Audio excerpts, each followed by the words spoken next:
This is Marco, and in this video I'm going to show you how to turn on and off flashlight notifications on your iPhone. So if it's annoying, here's how you can turn it off. But before I show you, subscribe to the channel, it helps me out a lot. So what you want to do is open up settings, then you want to find accessibility, then scroll down until you see audio and visual, tap on that.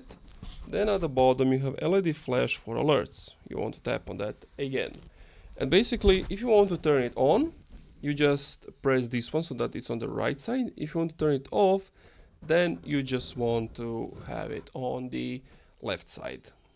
There are some other options like flash when unlocked. So if your phone is unlocked as mine is, it's going to flash when you get notification. And also if it's in silent, so if this is on silent, then it's also going to flash. And that's it. Thank you for watching this video. If you enjoyed, leave a like, comment, subscribe.